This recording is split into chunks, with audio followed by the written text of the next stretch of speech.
Hello students, मैं Richa Joshi from Om Kothari teachers and training college आपका सभी का स्वागत करती हूँ अपने इस ऑनलाइन कक्षा में, जो कि बीएड फर्स्ट ईयर का C4 वाला पेपर है। और आज का हमारा टॉपिक है लिखित भाषा के उद्देश्य और लेखन अभिव्यक्ति या लेखन कार्य का महत्व। सबसे पहले हम बात करते हैं लिखित भाषा क्या होती है। इसके बारे में हमने पहले भी डिस्कशन किया था, लेकिन ये थोड़ा विस्तार पूर्वक हमें पढ़ना पड़ता है कि लिखित भाषा मौखिक भाषा को, खासकर इन दो भाषाओं को, क्योंकि हम सबसे ज़्यादा इन दो का प्रयोग करते हैं। सांकेतिक भाषा का हम जनरली कम प्रयोग करते हैं, पर फिर भी समयानुसार हम कभी कभी उनको प्रयोग में लाते हैं। तो यहाँ पर हम तो पहले दो परिभाषाओं को समझना चाहेंगे। डॉक्टर रमन बिहारी लाल के अनुसार इन्होंने कहा, अपने भावों और विचारों की विषयानुकूल भाषा शैली एवं तार्किक क्रम में कलात्मक ढंग से अभिव्यक्त करने को भाषा अभिव्यक्ति कहते हैं। यानी कि अगर हम अपनी भाषा की अभिव्यक्ति करना चाहते हैं तो हम जो विषय के अनुकूल है इसी तरह की भाषा शैली का प्रयोग करें।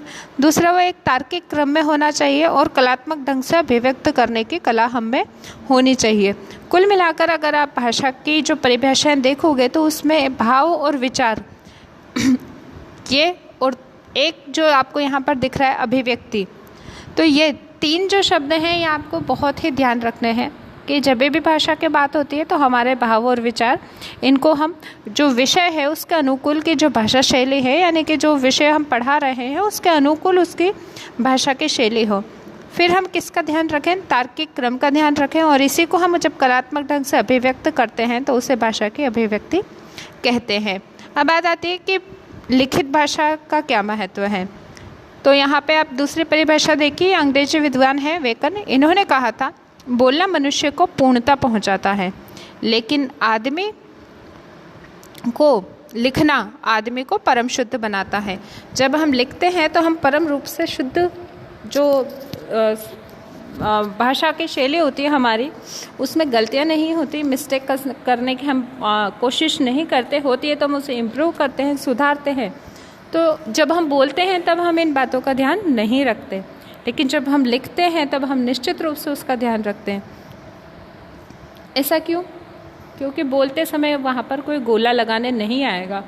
लिखते समय अगर आपने गलत लिखा है तो वो चीज़ नोटिस में आ जाती है। तो लिखना जो है वो व्यक्ति को परम शुद्ध बना देता है। हम हमारे विचारों को बहुत लंबे समय तक संजो कर रख सकते हैं अगर वो लिखित में हो। अगर वो लिखित में नहीं है तो फिर आप उसको एक बार बोलोगे, सुनोगे, कुछ समय याद रखोगे और फिर भूल जाओगे। जो चीज़ आप बोलकर बोल देते हो, सपोज़ आपको जाना है, आपने कहा कि क्लास में आके छुट्टी लेने की कोशिश करी, तो आपसे बोला जाएगा कि एक एप्लीकेशन लिखो। क्यों लिखवाते हैं वो एक एप्लीकेशन? क्योंकि वो एक एविडेंस का काम करता है। हर कहीं लिखित भाषा का अतुल्य आप कह सकते हो कि महत्व होता है।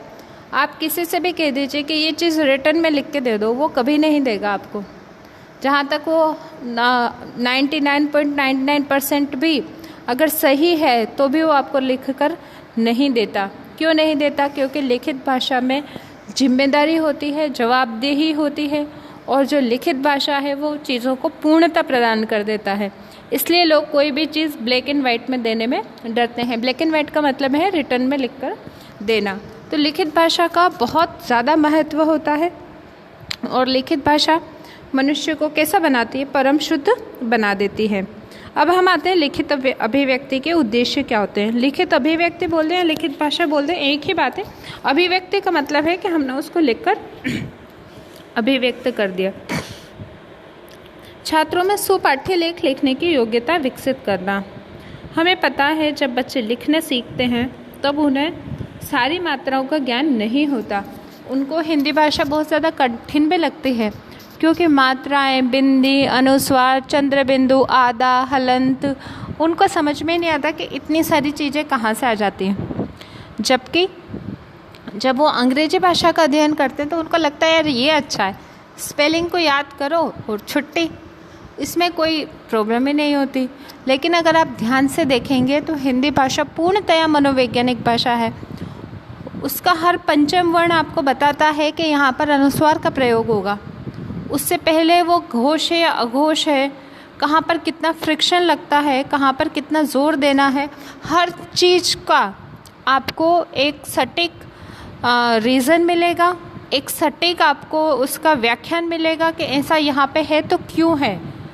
इतनी मनोवैज्ञानिक भाषा अब तक नहीं बनी, मेरा ये मानना है कि इतनी मनोवैज्ञानिक भाषा अभी तक नहीं बनी है। आप बात करिए इंग्लिश के, आधे से ज़्यादा वर्ड साइलेंट हो जाते हैं, हमें पता ही नहीं चलता कि यहाँ पे पी क्या लेने आया था, यहाँ पे एच क्या लेने आया था, इसको क्या बोलेंगे। हिंदी भाषा का क्लियर कट फंडा है, जो बोलता है वो लिखना ही लिखना है। अगर आपने बिंदी भी बोली है तो आपको बिंदी भी लिखनी पड़ेगी। ड और अड़ यूज़ हो रहे हैं तो ड कहाँ यूज़ हो रहा है, अड़ कहाँ यूज़ हो रहा है, ये आपको पता होना चाहिए। इनके रूल्स है, रूल्स के अकॉर्डिंग ही काम चलेगा। अगर ड के नीचे बिंदी क्यों नहीं आ रही है या क्यों आ रही है, उसका फिक्स रीज़न है, आपको उसको फॉलो करना ही पड़ेगा।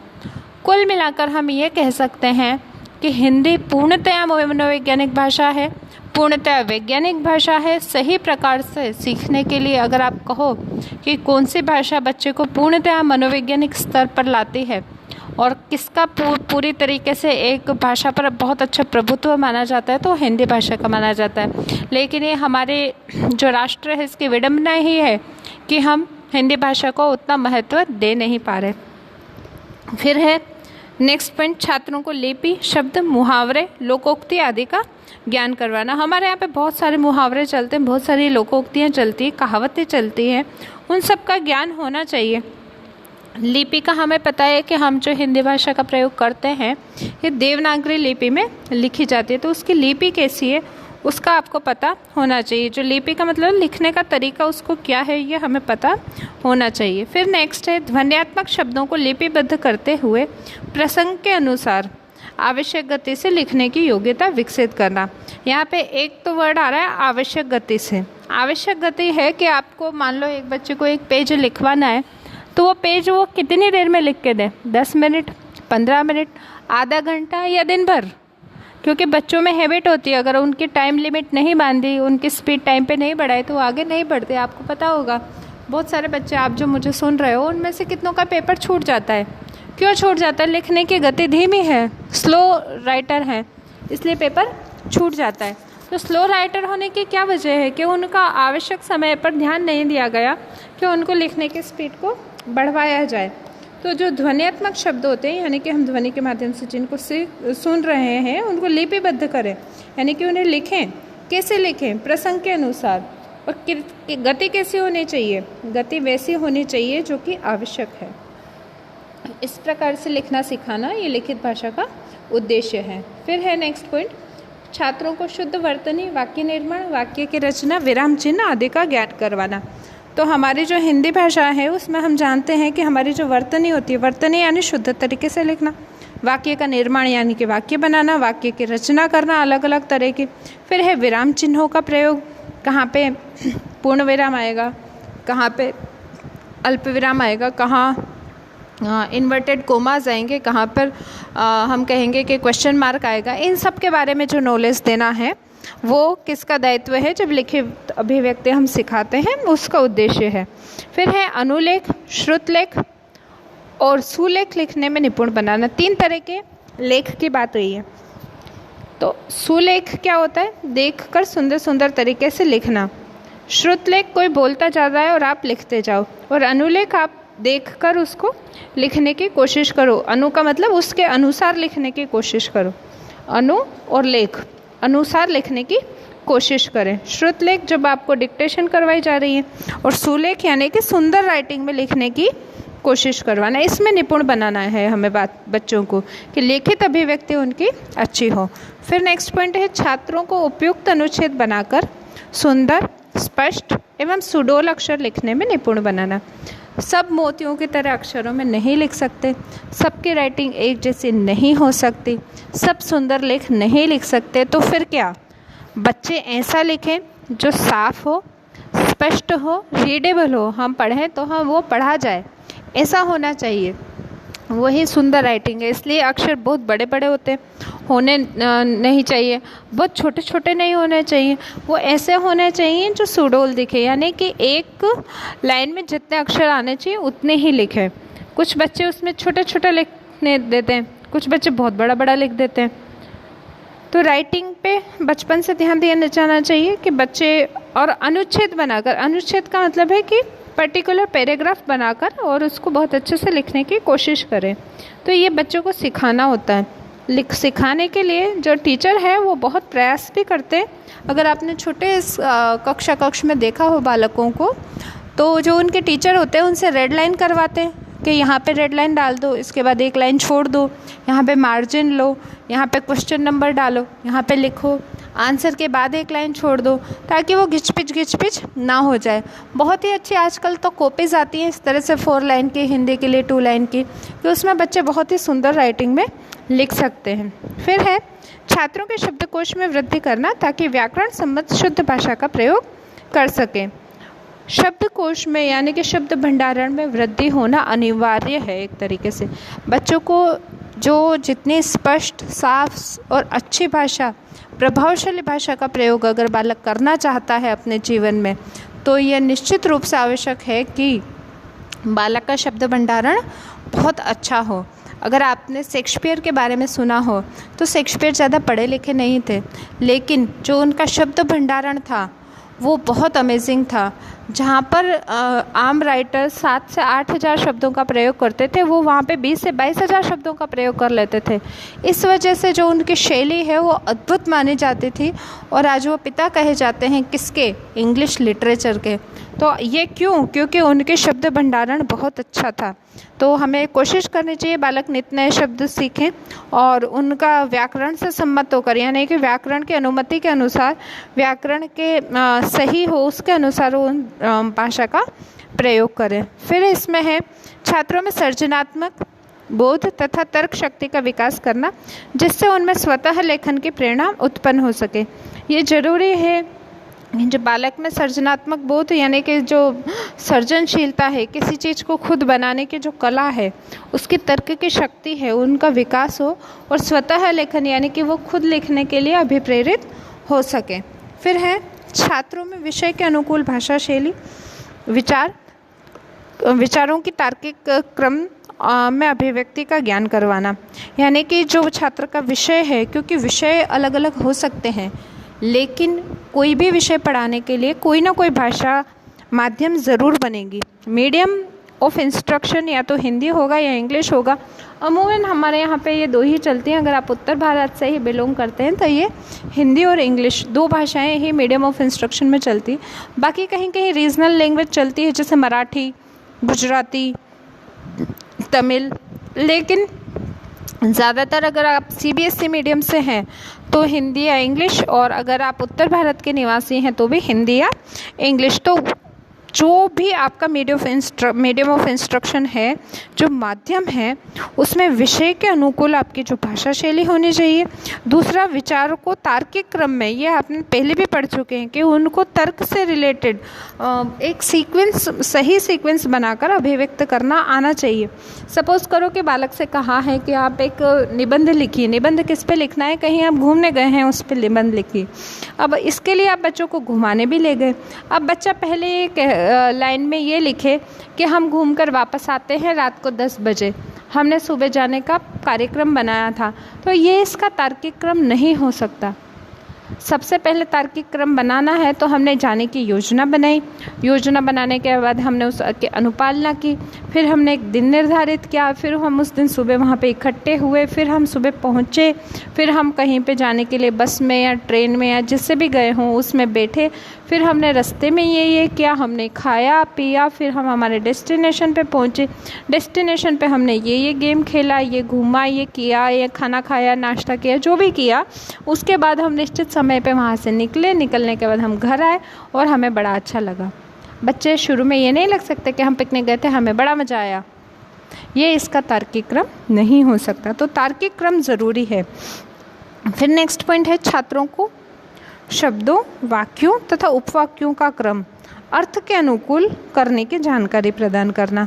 बालकों को शब्द का प्रयोग का ज्ञान होना चाहिए, वाक्य तथा उपवाक्य का ज्ञान होना चाहिए, और इनका जो क्रम है वो व्यवस्थित होना चाहिए कि हमें कहाँ पे किस तरीके के कब शब्दों का प्रयोग करना है। तो ये बहुत ज़्यादा ज़रूरी है। फिर है लिखित अभिव्यक्ति का महत्व, कि लिखित अभिव्यक्ति जो हम करते हैं उसका पर्टिकुलर महत्व है क्या, तो क्यों लिखित अभिव्यक्ति ज़रूरी है, तो हम यहाँ पे पढ़ेंगे। लिखित अभिव्यक्ति के माध्यम से भाषा का पूर्ण ज्ञान हो सकता है। हम भाषा को सीखने की पूरी तरह से कोशिश करते हैं, लेकिन अगर हम उसको लिखेंगे नहीं तो हमें पता ही नहीं रहेगा। आपको तो पहले यही पता नहीं चलेगा कि हमने ये चीज़ पढ़ी भी थी या नहीं पढ़ी थी। अगर लिखा हुआ होगा तो हमें समझ में आएगा कि हमने क्या लिखा था और क्या नहीं लिखा था, हमने इसको समझा था या नहीं समझा था। अगर हमें समझ में नहीं आया तो क्या समझ में नहीं आया। अगर आप एक संधि पढ़ना चाह रहे हो और संधि के प्रकार पढ़े हैं आपने और वो बिना लिखे ही पढ़ना चाह रहे हो तो आप नहीं पढ़ सकते। कहाँ पे कौन सा शब्द क्यों बदला है, किस नियम के आधार पर बदला है, ये सब पढ़ने के लिए हमें लिखित जानकारी होनी चाहिए। फिर है लिपि के ज्ञान के अभाव में विचार की अभिव्यक्ति संभव नहीं है। अगर आपको कोई चीज़ लिखते हैं उसकी लिपि का ही ज्ञान नहीं है तो आप एक अच्छी अभिव्यक्ति कभी कर ही नहीं सकते। आपके विचारों की अभिव्यक्ति हो ही नहीं पाएगी। क्यों नहीं हो पाएगी? क्योंकि लिपि के बिना कोई भी भाषा नहीं बनती। तो इसके अलावा इसमें विचार की अभिव्यक्ति एक तरीके से संभव ही नहीं हो पाएगी। उसको आप ही तक सीमित रख पाओगे, धीरे धीरे वो अपने मायने खोती जाएगी। और खोने के बाद क्या होगा, धीरे धीरे वो मृत भाषाओं में शामिल हो जाएगी, मृत बोलियों में शामिल हो जाएगी और उसका अस्तित्व एक दिन ख़त्म हो जाएगा अगर वो लिखित नहीं हुई तो। क्योंकि पहले ब्राह्मी लिपि बोली भी जाती थी, लिखी भी जाती थी, प्राकृत भाषा थी, पाली थी, लेकिन आज इनका अस्तित्व नहीं है क्योंकि इनके लिखित जो मेथड हैं या लिखित जो तरीके हैं वो कम मिलते हैं। इसके अलावा हम बात करेंगे नेक्स्ट पॉइंट की लिखित अभिव्यक्ति से ही हमारे विचारों का संरक्षण एवं संवर्धन किया जा सकता है। आज हम जो भी कर रहे हैं, विकास कर रहे हैं, हम ये चाह रहे हैं कि हमारे इस तरीके से आगे बढ़े, हमें इस तरीके से आगे बढ़े, लेकिन हम कुछ भी करें, अगर हम अंतर्राष्ट्रीय संबंध स्थापित करते हैं, हम किसी राज्यों से अंतर्राज्यीय संबंध स्थापित करते हैं तो कहीं ना कहीं हर संबंध लिखित आधार पर ही होता है। हर चीज़ का जो एक आप कहोगे कि आधार होता है तो वो लिखित भाषा ही बनता है। नेक्स्ट हम इस पर आएंगे। लिखित अभिव्यक्ति द्वारा ज्ञान विज्ञान से परिचित होने के साथ साथ बालकों में क्रियाशीलता का भी विकास होता है। यानी कि हम रोज़ नई चीज़ें सीख रहे हैं तो बालकों में निश्चित ही क्रियाशीलता आएगी।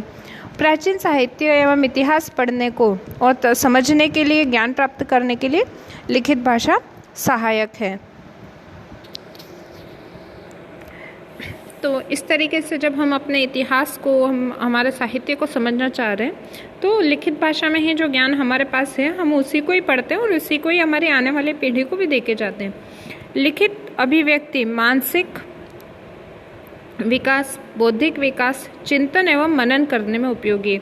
हर तरह के का जो विकास करेंगे हम उसका आधार लिखित अभिव्यक्ति ही होगा। फिर नेक्स्ट पॉइंट है हमारी संस्कृति, रीति रिवाज, परंपरा आदि को लिखित रूप के कारण ही हम आने वाली पीढ़ियों को हस्तांतरित कर पाते हैं। ये जो सारी चीज़ें हैं ये कहीं ना कहीं लिखी हुई हैं, इसी आधार पर हम अपने आने वाली पीढ़ी को, आने वाली जनरेशन को देते जाते हैं, वो अपने आने वाली जनरेशन को देते हैं, इसीलिए ये चीज़ें आज तक जिंदा हैं। अगर लिखित अभिव्यक्ति इसमें नहीं होती तो ये बहुत सारी चीज़ें ख़त्म हो चुकी होती।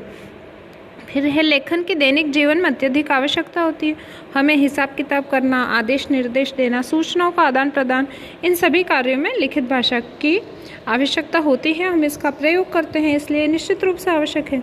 और विदेश के विभिन्न देशों में संबंध स्थापित करने के लिए भी लिखित भाषा का माध्यम आवश्यक है। तो ये बात हमने पहले ही कर ली थी, चाहे हम अंतर्राज्यीय संबंध बनाए, चाहे हम अंतर्राष्ट्रीय संबंध बनाए, हम किसी से व्यक्तिगत संबंध बनाए, संबंध कोई से भी हो, लेकिन अगर वो कहीं ना कहीं हम ये कहेंगे कि किसी उस पर आधारित है, किसी कार्यशैली पर आधारित हैं तो वो लिखित में ही होगा। अगर आपको किसी से सामान आपने खरीदा तो सामान के लिए आप उससे बिल मांगोगे, वो सामान का आपको बिल देगा तो हो गया लिखित। आपने किसी को कोई टेंडर पास करा है कि भाई आप लोगों को ये रोड बनाना है, गवर्नमेंट में हो, सैलरी लेनी है, स्लिप आएगी, लिखित में आएगा। अकाउंट में आ रही है तो अकाउंट में लिखा हुआ होगा, लेकिन होगा लिखित में। तो बहुत ज़रूरी है, आप किसी से भी किसी तरह के कोई संस्था चला रहे हो, कुछ भी बना रहे हो तो हिसाब किताब करने, आदेश देने के लिए, निर्देश देने के लिए, सभी चीज़ों के लिए लिखित अभिव्यक्ति सशक्त माध्यम बनती है। तो आई होप ये आपको क्लियर हो गया होगा। आज के लिए इतना ही, धन्यवाद।